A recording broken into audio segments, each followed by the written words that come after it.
इस बार की पौराणिक कथा है। साथ में सुनेंगे धन समृद्धि प्रदान करने वाली, बरकत देने वाली माता अन्नपूर्णा की कथा। तो इन सभी कथाओं को श्रद्धा और भक्ति के साथ पूरा अवश्य सुनिएगा। प्रेम से बोलिए गणेश जी महाराज की जय, अन्नपूर्णा माता की जय।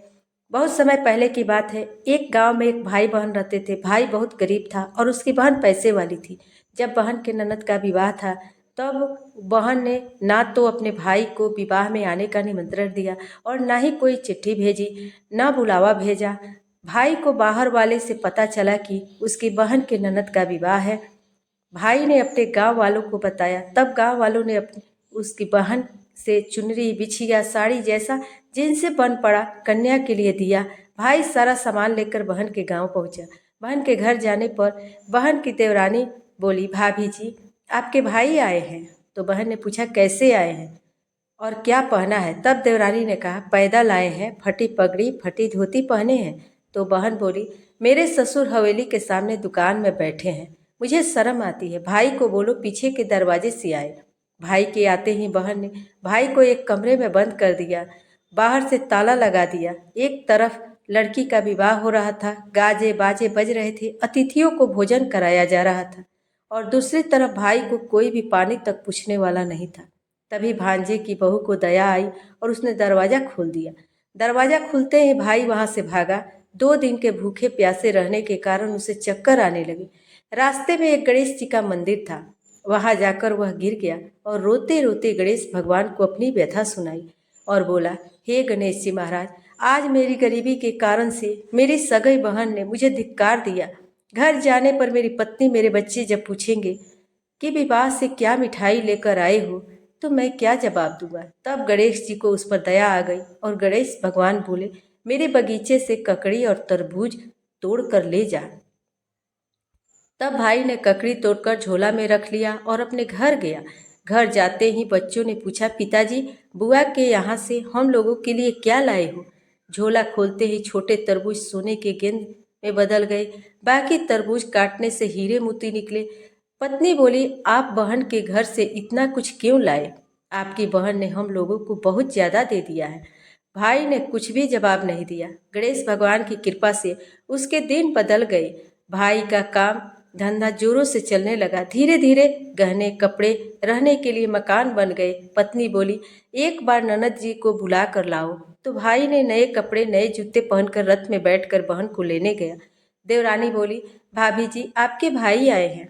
बहन ने पूछा, कैसे आए हैं और क्या पहना है? तब देवरानी बोली, रथ में बैठकर खूब ठाट बाट से आए हैं। बहन बोली, मेरे भाई को बोलो कि हवेली के सामने से आए, मेरे ससुर देवर जेठ देखेंगे। भाई को बहुत बहन ने खूब स्वागत सत्कार किया।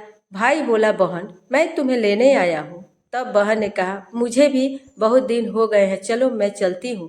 भाई बहन को लेकर अपने घर गया।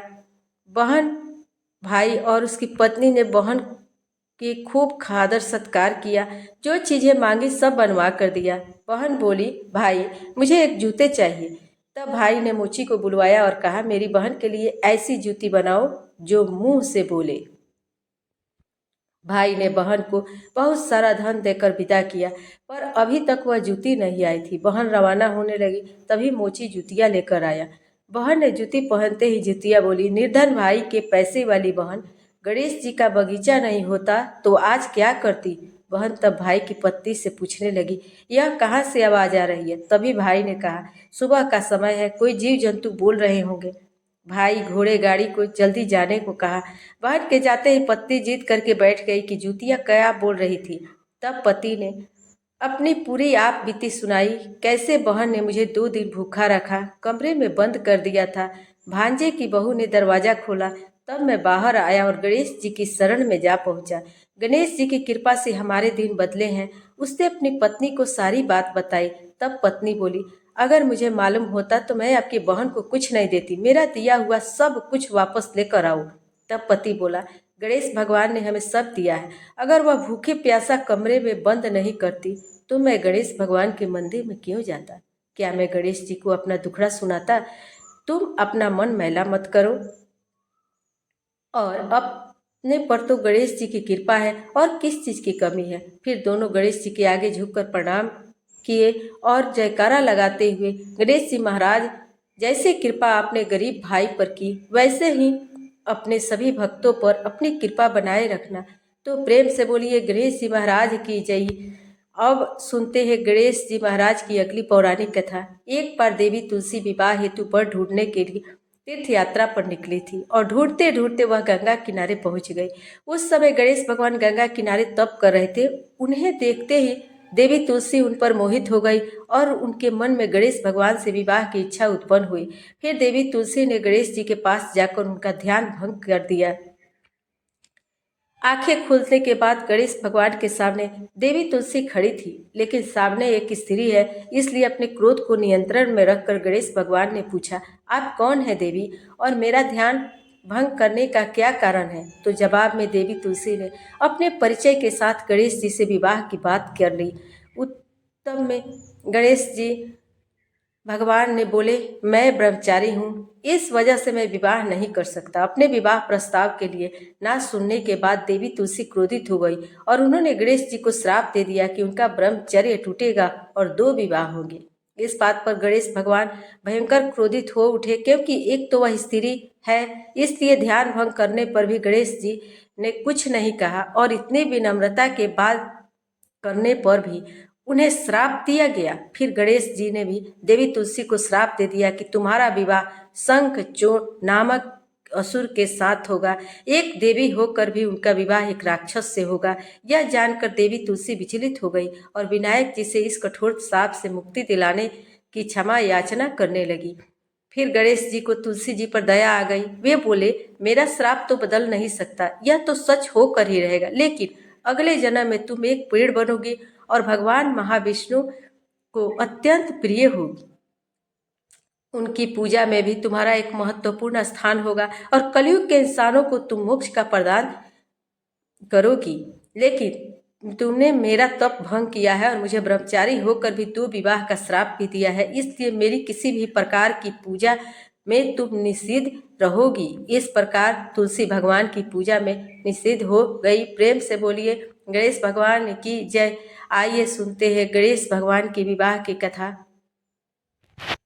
भगवान गणेश का मुख हाथी का है और एक दांत भी टूटा हुआ है। इन्हीं 2 कारणों की वजह से उनका विवाह नहीं हो पा रहा था। इस बात से गणेश जी महाराज अक्सर नाराज रहा करते थे। एक दिन देवता के आग्रह पर विनायक जी उसके विवाह में अपनी उपस्थिति दर्शाने गए। विवाह स्थल पर पहुंचने के बाद कुछ देवताओं ने मिलकर गणेश भगवान का समय पर विवाह ना होने के कारण उपहास किया, जिससे गणेश जी बहुत अधिक नाराज हो गए। उसी दिन उन्होंने ठान लिया कि जब तक मेरा विवाह नहीं होता तब तक मैं किसी भी देवता का विवाह नहीं होने दूंगा। गणेश भगवान के पास विवाह और अन्य संदेश लाने का काम उनके प्रिय वाहक मूषक राज करते थे। अब मूषक राज जब भी किसी देवता के विवाह का समाचार लाते तब गणेश जी उसे आदेश देते और मूषक राज अपनी सेना के साथ जाकर उस विवाह के मंडप को गिराकर तहस नहस कर देते और बारातियों को भी भगा देते थे। इस तरह गणेश जी और मूषक राज की मिली भगत की वजह से किसी भी देवता का विवाह नहीं हो पा रहा था। गणपति जी के व्यवहार से तंग आकर सभी देवी देवता भगवान शिव और माता पार्वती के पास पहुंच गए। इस विराट समस्या का समाधान मांगने लगे। भगवान शिव और माता पार्वती ने कहा कि इस समस्या का हल तो केवल ब्रह्मदेव के पास ही मिल सकता है। कृपा करके आप ब्रह्मलोक को जाइए। तब माता पार्वती और भगवान महादेव जी को प्रणाम करके सभी देवी देवता ब्रह्मा जी के पास प्रकट हुए। देवताओं की समस्या को ठीक से सुनने के बाद ब्रह्मा जी ने अपनी योग शक्ति से 2 कन्याओं का निर्माण किया। कन्याओं का नाम था रिद्धि और सिद्धि। वह दोनों ब्रह्मा जी की मानस पुत्रियां थी। उन्हें लेकर ब्रह्मा जी गणेश जी की महाराज के पास गए और उनसे अपनी पुत्रियों को ज्ञान और शिक्षा प्रदान करने का निवेदन करने लगे। ब्रह्मा जी का मान रखने के लिए एक दंत भगवान ने रिद्धि और सिद्धि को शिक्षा देना आरंभ किया।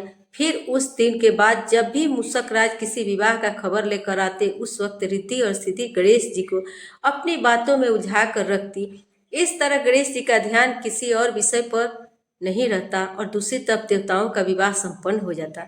एक दिन बुद्धि के देवता भगवान गणेश जी को यह बात समझ आ गई, लेकिन उनके क्रोध में आने से पहले ही ब्रह्मदेव अपनी दोनों पुत्रियों के साथ वहां पर प्रकट हो गए।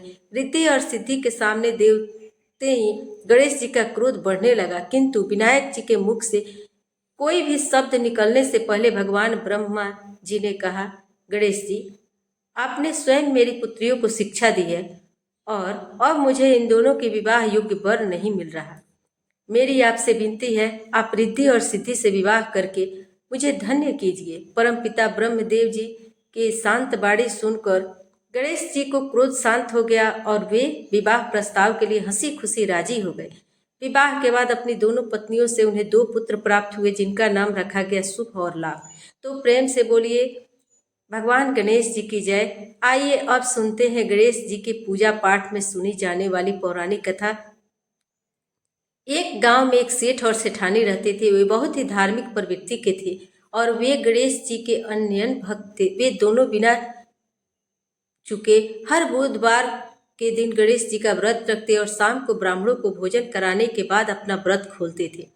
सेठ जी का काफी बड़ा परिवार था। वे आप सब आपस में बड़े प्यार और भाईचारे से रहते थे, लेकिन सेठानी और सेठ में कोई संतान नहीं थी। इस विषय पर परिवार और गांव के लोग आपस में बहुत बातें किया करते थे। सभी लोग सेठानी को बांझ बुलाते थे। यह सभी बातें सुनकर सेठ और सेठानी बहुत दुखी होते थे। एक बुधवार के दिन सेठ और सेठानी भगवान गणेश जी की पूजा कर के मंदिर से बाहर आ रहे थे। तभी उन्हें सीढ़ियों पर एक छोटा सा बच्चा अकेले बैठा हुआ दिखा। बालक को देखते ही दोनों उसके पास गए और पूछा, ये तुम्हारे माता पिता कहाँ हैं? लेकिन बच्चे ने अभी तक ठीक से बोलना नहीं सीखा था, इसलिए वह बोल ही नहीं पाया। पर दोनों सेठ और सेठानी ने बच्चे के पास शाम तक बैठे रहे। तब तक पंडित जी और सेठ जी और उनके नौकरों ने आसपास जाकर बच्चों के माता पिता को खोजने की कोशिश की, लेकिन उन्हें बच्चे के माता पिता या बच्चे खोने की कोई खबर ही ना मिली। फिर पंडित जी ने सेठ और सेठानी को यह बच्चा अपने घर ले जाने के लिए कह दिया। साथ में यह भी कहा कि अगर बच्चे के माता पिता यहाँ पर आते हैं तो मैं स्वयं उन्हें आपके पास ले आऊँगा। तब सेठ और सेठानी की खुशी का ठिकाना नहीं रहा। वे दोनों खुशी खुशी उस नन्हे बालक को अपने साथ घर ले गए। सेठानी ने बच्चे का नाम आराध्य भगवान श्री गणेश जी के नाम पर गणेश रख दिया और बड़े प्यार और दुलार से उसका पालन पोषण करने लगी। कुछ दिन बाद उसी गांव में एक ठग पति पत्नी आए। उनका इरादा गांव के सबसे अमीर आदमी को ठगने का था। वे दोनों ठग गणेश मंदिर की सीढ़ियों पर बैठकर सोच विचार कर रहे थे। तभी वहां पर पंडित जी आ गए और गांव में अनजान लोगों को देखते ही उनसे पूछा कि क्या आपका बच्चा खो गया है? दोनों चोरी चकोरी करने के लिए बहाना ढूंढ रहे थे, इसलिए उन दोनों ने तुरंत ही हाँ कह दिया। तब पंडित जी ने कहा कि चिंता की कोई बात नहीं है, आपका बच्चा एक सेठ के घर पर पल रहा है। पंडित जी उन दोनों ठग को सेठ जी के घर ले गए। गणेश जी के माता पिता आ गए। यह खबर सुनकर सेठ सेठानी बहुत दुखी हुए। सेठ जी ने उन दोनों पति पत्नी को एक रात के लिए अपने अतिथि गृह में ठहराया। अब वह दोनों ठग सिर्फ मौके के फिराक में थे। उसी रात सभी लोग सो जाने के बाद वे ठग एक एक करके सभी कमरों की तलाशी करने लगे। फिर वे दोनों तिजोरी वाले कमरे में पहुंच गए। छानबीन के वक्त होने वाली छोटी मोटी आवाज़ों से सेठ जी का एक नौकर जग गया और आवाज़ की दिशा में तिजोरी वाले कमरे के नज़दीक आ गया। उसने चुपके से अंदर झांक कर देखा तो दोनों ही मेहमान कीमती सामान चुरा रहे थे। नौकर ने उन्हें देखते ही धीरे से उस कमरे के बाहर की कुंडी लगा दी। चोर चोर बोलकर पूरे घर में हल्ला मचा दिया। शोरगुल की आवाज़ सुनते ही घर के सभी लोग इकट्ठा हो गए। तब सेठ जी ने उन दोनों चोर पति पत्नी को कमरे से बाहर निकाला और सुबह ही पंचायत में हाजिर कर दिया। सेठ जी ने सरपंच जी को पूरा मसला बताया और कहा कि यह दोनों तो चोर हैं, अब हम पुत्र गणेश को इन दोनों को नहीं देंगे। लेकिन वे दोनों ठग पर पति पत्नी अपनी जिद पर ही अड़ गए और बच्चे को ले जाने की जिद करने लगे। सरपंच जी इस गंभीर समस्या का एक तोड़ निकाला। उन्होंने सेठानी और दूसरी औरत को गणेश जी के सामने खड़ा कर दिया और कहा, जिसके भी आंचल से दूध की धार गणेश जी के मुंह में जाएगी, वह बालक गणेश जी उसी के पास ही रहेगा। फिर वे दोनों अपने अपने आंचल मुंह के सामने फैलाकर खड़ी हो गई। सेठानी जी मन ही मन भगवान गणेश जी का नाम जप कर रही थी। देखते ही देखते भगवान गणेश जी की कृपा से सेठानी की आंचल से दूध की एक धार गणेश जी के मुंह में गिरी और इस तरह भगवान गणेश जी सेठ और सेठानी के साथ हमेशा के लिए रहने लगी। प्रेम से बोलिए गणेश जी महाराज की जय। आइए अब सुनते हैं धन समृद्धि सुख ऐश्वर्य प्रदान करने वाली, घर में बरकत लाने वाली माता अन्नपूर्णा की बड़ी ही दुर्लभ कथा। इस कथा को श्रद्धा और भक्ति के साथ पूरा अवश्य सुनिएगा। प्राचीन काल की बात है। पुरुषोत्तमपुर नामक गांव में एक बहुत धर्मात्मा सेठ जी रहा करते थे। उनके 5 पुत्र और एक सबसे छोटी पुत्री थी। उसका नाम गौरी था। सेठ जी का भरा परिवार था। सेठ जी ने अपने सभी 5 पुत्रों का विवाह कर दिया था और जब छोटी बेटी गौरी विवाह के योग्य हुई तब उन्होंने उसका विवाह एक दूसरे नगर के अपने ही समान धनी परिवार में कर दिया। अब सेठ जी की पुत्री गौरी दुल्हन बनकर जिस घर में गई वहाँ उसका पति और उसके माता पिता का इकलौता पुत्र था। अब गौरी सबसे बड़ी प्रसन्नता पूर्वक अपने ससुराल में रहने लगी। गौरी बड़ी ही सदाचार गुणवान और रूपवती थी। एक दिन की बात है, जब 1.25 महीना हो गया तब सास ने गौरी की रसोई संभालने के लिए दे दिया। रसोई की सारी बातें समझाकर गौरी अपनी सासू माँ के पाँव छूकर रसोई में प्रवेश करती है। तब सास ने कहा, बहू रोज सुबह जल्दी उठकर पूजा पाठ करके रसोई में प्रवेश करना, फिर खाना बनाना। रोटी बनाते समय पहली रोटी गाय को और अंतिम रोटी कुत्ते को बनाना मत भूलना। इस प्रकार सास ने गौरी को सब कुछ समझा दिया। गौरी 4 लोगों के लिए खाना बनाती और खाना खाकर अपने पूरे परिवार को खिलाती और अंत में खुद खाने के लिए बैठती। तब वह देखती है कि उसके लिए रोटी बची ही नहीं। वह चावल दाल और सब्जी खाकर पानी पी लेती। और अब जब शाम होती तब गौरी सुबह से ज़्यादा आटा लगाया और रोटी सब्जी बनाकर रखती। जब रात्रि में सब लोग खा लेते, फिर जब गौरी खाने के लिए बैठी तो रोटी का डब्बा खोखली रहता था, उसमें एक भी रोटी नहीं थी। यह देखकर उसे बड़ा आश्चर्य होता कि उसने तो सुबह से ज़्यादा आटा लगाया था लेकिन रोटियां न बची ही नहीं। अब वह सिर्फ सब्जी खाकर पानी पीकर सो जाती। अगले दिन से दुगुना ज़्यादा आटा लगाया और रोटियां बनाई, लेकिन फिर से उसे रोटियां नहीं मिली। सभी रोटियां खत्म हो गई थी। अब उस दिन से आधे पेट खाना खाकर ही उसने रहना पड़ा। इसी प्रकार गौरी चाहे जितना भी आटा लगाती रोटियां उसे नहीं मिलती। यह हर रोज का काम हो गया था। यह सोचने लगी कि आखिर कौन नहीं चाहता कि मैं रोटियां नहीं खाऊं, मैं पेट ना भरूं। गौरी इस आस में आटा ज़्यादा गूंथती कि किसी न किसी दिन तो उसे रोटियां मिलेगी, किंतु ऐसा नहीं होता। ऐसा करते करते वह बहुत कमज़ोर और दुबली हो गई। तो भक्तजनों, ऐसे ही एक दिन की बात है, जब गौरी रसोई में सब्जियां काट रही थी तो गलती से चाकू से उसका हाथ कट जाता है और वो रोटियां नहीं बना पाती है। तो उसकी सासू माँ ने कहा, बहू रहने दो, आज से मैं रोटियां बना देती हूँ। गौरी ने कहा, सासू माँ आप आटा लगा दीजिए, मैं रोटियां बना दूंगी। तो उस दिन सासू माँ ने आटा लगाया, फिर बहू को दिया। बहू रोटियां बनाकर रख देती है। घर के सभी सदस्य रात के समय जब खाना खाने लगते हैं, सब लोग जब खाना खा लेते हैं तब बारी आती है गौरी की। तो वह बहुत दुखी मन से खाना खाने बैठती है। वह सोचती है कि आज तो सासू माँ ने आटा गूंथा है, वह भी बहुत कम, आज तो मेरे लिए रोटियां बची ही नहीं होगी। यह सोचकर बहू मन ही मन बहुत दुखी होती है। किंतु जब वह रोटी के डिब्बे को खोलती है तो उसने देखा कि उसमें 4-5 रोटियां पड़ी है। यह देखकर बहुत बहुत खुश होती है। अब क्या था, ऐसे ही 7 दिनों तक बहू की सासू माँ आटा गूंथने लगी और बहू रोटियां बनाती थी।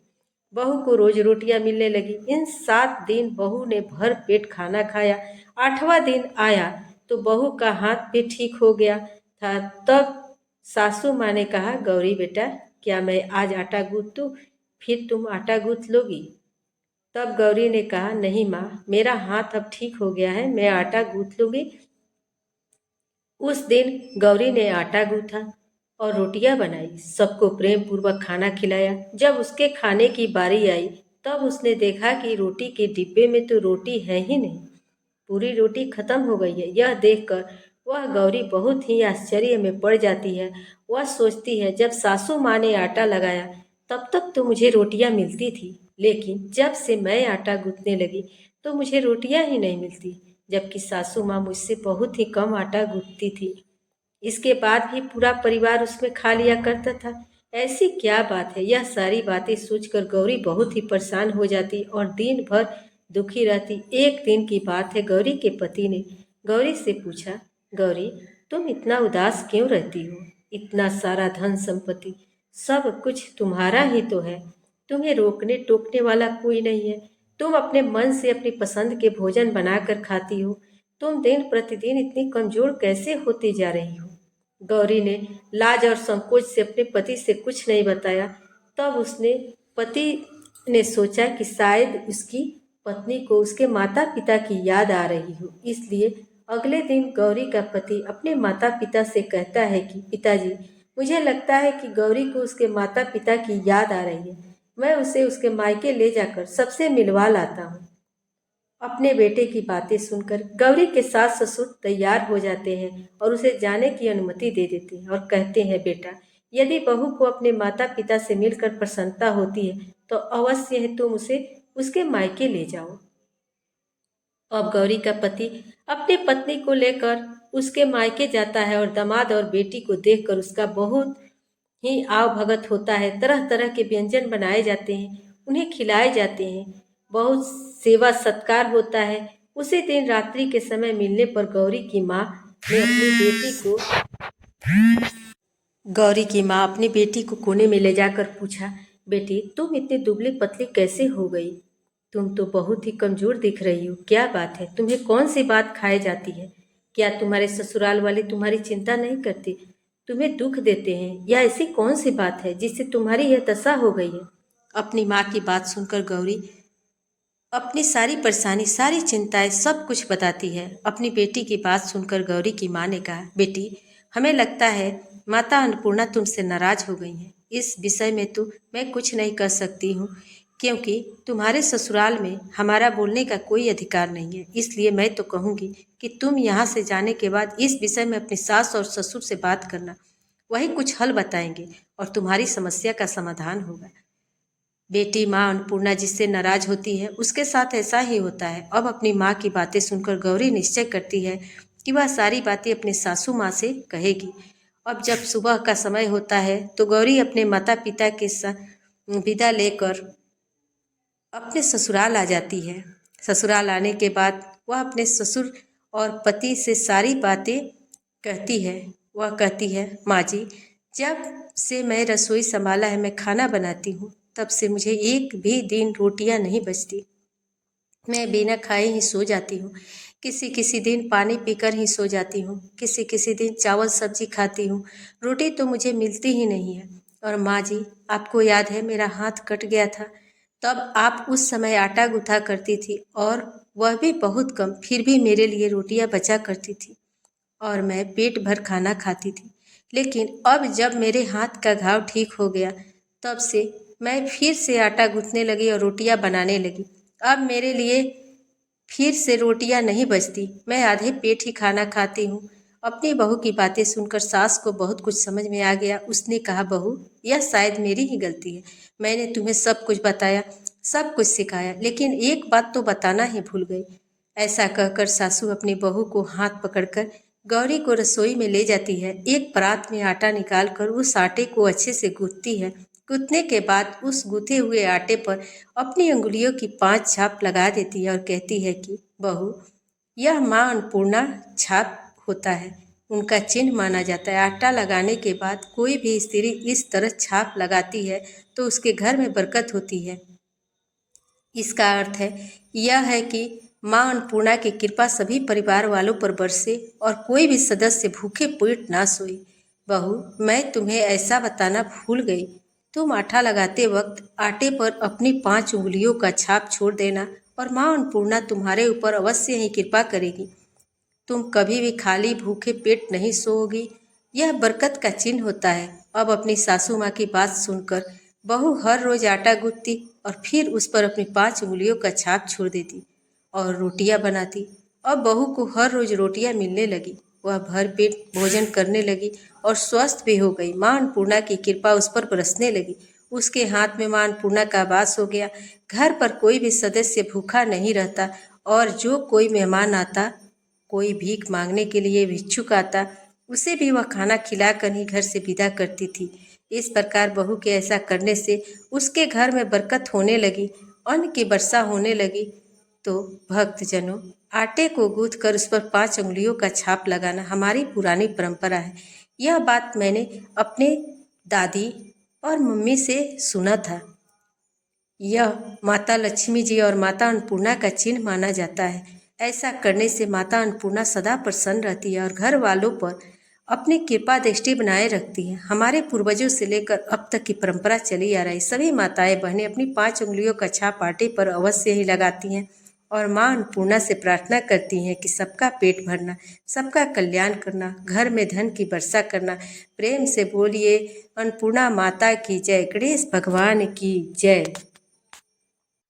आज की कथाएं अगर आपको पसंद आती है तो हमारे चैनल को सब्सक्राइब करके बेल आइकन जरूर प्रेस करिएगा और वीडियो को लाइक कीजिएगा। कमेंट में गणेश भगवान और अन्नपूर्णा माता की जय भी जरूर लिखिए।